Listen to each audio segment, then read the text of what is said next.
السلام علیکم ورحمت الله وبرکاتو. دا د ایمان یوټیوب چینل دی. زه حسان زلمی یم. دا زما تاریخ خپرونه ده. ښه راغلاست.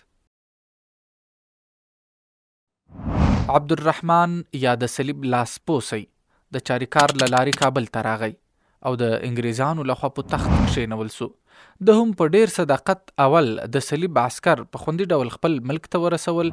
په دوهم قدم کې د غازیانو په قتل عام شروع وکړه. په لومړي قدم کې محمد جان خان وردگ، درویش خان، بابا قشقار، عبدالکریم، حسین علي خان، داود شاه خان، محمد شاه خان غلجی له منځه یوړل.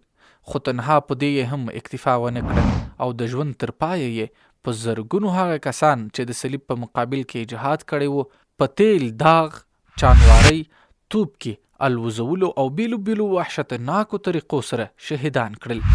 بیا یې د ګندمک د تړون په منلو کوټه انګریزانو ته په 1883 میلادي کال کې په یو رسمي فرمان سره وسپارله. له دې څخه وروسته یې په 1896 میلادي کال کې مروه په روسانو خرڅه کړه. له هغې نه وروسته یې پنجده په 1896 میلادي کال کې په روسانو خرڅه کړله.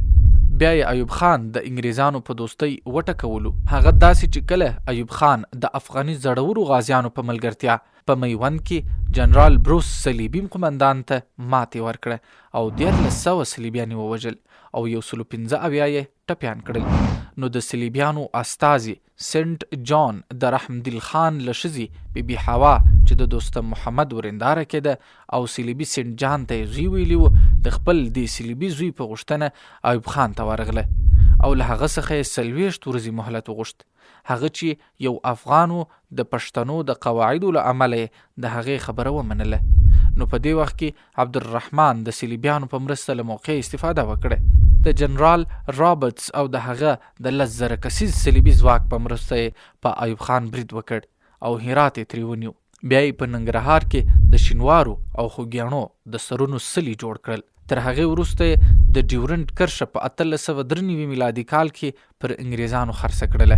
عبدالرحمن تنها په دې جنایتونو بسنه نه ده کړې. هغه د غلجیو او درانیو ترمنځ دښمني جوړه کړه چې تر ډیره وخته یې دوام درلود. همدارنګه د غلجیو او هزارو ترمنځ یې دښمني جوړه کړه چې تر ننه یې اور بل دی. د پښتنو او تاجکو ترمنځ یې دښمني جوړه کړه چې بیا یې په وروستیو پیړیو کې سم زور واخیست. دا هر څه د صلیب په مشوره ځکه وکړل چې په هند او افغانستان کې مسلمانان بیا هیڅکله د جهاد او مجاهد نوم وانخلي او تل په خپل منځ کې سره اخته سي چې تر ډیره حده داسې وهم سول او بالاخره دغه لوی قصاب په 1901 میلادي کال کې د 71 کالو په عمر مړ سو. د تاریخ په کتابونو کې شیر علي د امیر شیر علي خان، شمس الملت، ملي اتل، روڼ اندي، نابغه په نومونو یاد سوی. خو کله چې د انګریزي استادانو په لاس فوز روزه دای د پرمختګ یو کار بللی. کله چې د شمس النهار په نامه صلیبي تبلیغاتي ماشین چلاوه نو نوښتګر بلل کېده.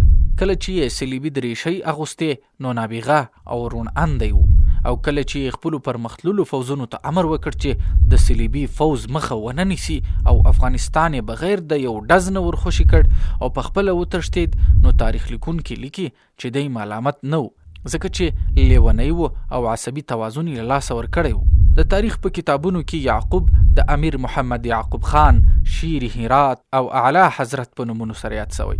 او کله چې د پلار په ځای باچا سو او کابینه یې بدله کړه، خپل خسر او نور صلیبي جاسوسان یې له هند څخه راوغوښتل او مقرر یې کړل، نو اصلاح غوښتونکی و. خو کله چې مخکې له دې نه چې صلیبیانو د شیر علي نه د خلاصون غوښتنه کوله، نو ویل سوي چې صلیبیانو دی بدنومه کاوه او کله یې چې د ګندمک معاهده امضا کړه نو معیوب الحال و.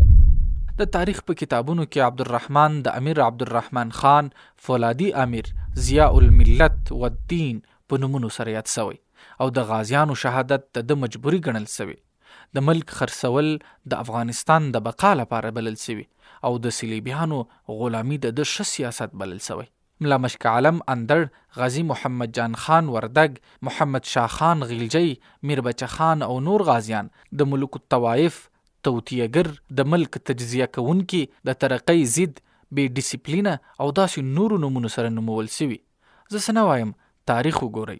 قضاوت په خپله وکړئ. دا هر څه ځکه چې په دې غازیانو کې هم هغه څه نه و موجود کوم چې موږ مخکې یاد کړي. نو د دوی د جهاد نتیجه هم دا سوه. که څه هم دا ځل جهاد د یوه دیني عالم غازی قهرمان ملا مشک عالم اندړ په فتوا او اعلان را شروع سوی و، خو دا چې د علماو تبلیغات موجود نه وو او دشمن د عبدالرحمن لپاره ډیر تبلیغ کاوه، بله دا چې صلیبیان د جهاد د اعلان په حساسیت پوهېدل او په دې اعلان په هند کې هم مسلمانانو توري له خپل تیکې څخه راویستې وې، نو په ډیره بیړه او کم وخت کې لاسپوسی عبدالرحمن راوست چې مسلمانانو ته د قیادت د ټاکلو او د مجاهدینو په یوه واحد صف کې د وخت د کموالي له امله د تنظیم فرصت په لاس ورنغلو. خو بیا هم کچیرې علماو له خپل پخوا څخه له یو بل سره قوي ارتباطات لرلی او په منظم ډول په ملت کې د اسلامي تبلیغ چارې په مخ بیولي وای، نو ملت به یو ویش ملت وو او دا دومره سرشندنې به هسې نه ضایع کېدې. زه تاسو ته یو مثال وړاندې کوم، هغه دا چې کله ملا مشک عالم د عبدالرحمن په کفر پوسو نو د هغه په ضد یې د جهاد اعلان وکړ.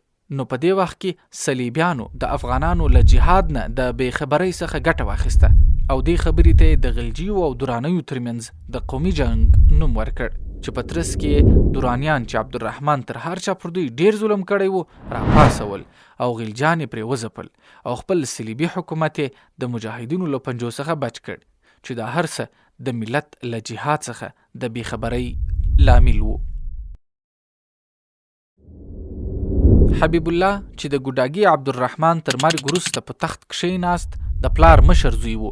په 1872 میلادي کال کې په سمرقند کې زیږېدلی او په 1809 میلادي کال کې یې د سردار کلان په نامه په اداري چارو وګماره. مور یې د بدخشان وه، دی ډېر عیاش او بېدینه سړی وو، تل صلیبیانو ته خپله وفاداري ثابتول غوښتل.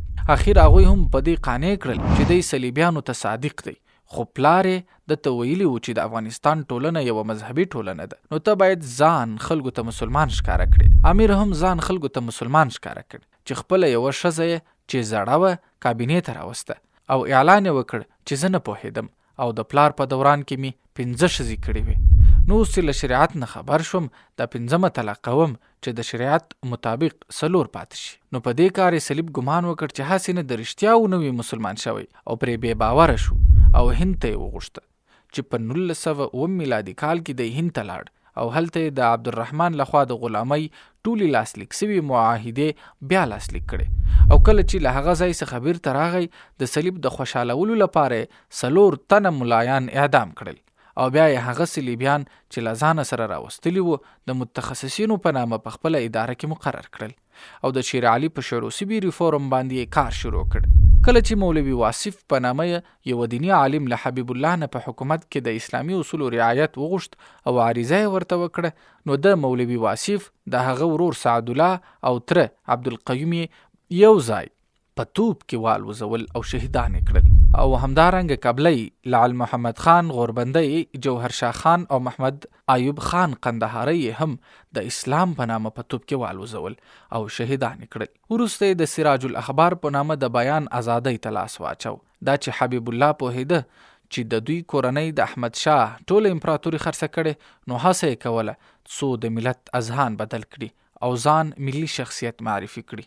نو په همدې اساس په سراج الاخبار کې د حی علی الفلاح په نامه داسې مقاله نشر کړه: ای ملتی نجیبه افغانیه، شرافت ملی و قومی خود را محافظه کنید، استقلال و حاکمیت دولتی خود را صیانت نمایید. افغان که دیانت و دینداری، شجاعت و بهادری، بغیرت و ناموس شعاری در تمام دنیا مشهور شده باشد، آیا این را بر وجدان و ایمان و شرف و ناموس خود چنان گوارا کرده می تواند که نام حمایت و تابعیت دولت اجنبی غیر دین و ملت بربوده باشد؟ د مقالې ډیر خلک په افغانستان او هند کې د صلیب په ضد راوپارول چې صلیب له هغې څخه ډیر په قهر سو او حبیب الله د خپل زوی امان الله په واسطه په 1919 میلادي کال کې وواژه، چې لا تر اوسه نو چا د مرګ پوښتنه ونه کړه او نه دا معلومه سوه چې ولې یې وواژه. د ایمان یوټیوب چینل درنو اوریدونکو، زما تاریخ دا خپرونه تر دغه ځایه وه. تر بلې خپرونې مو پر الله رب العزت سپارم. السلام علیکم ورحمت الله وبرکاته.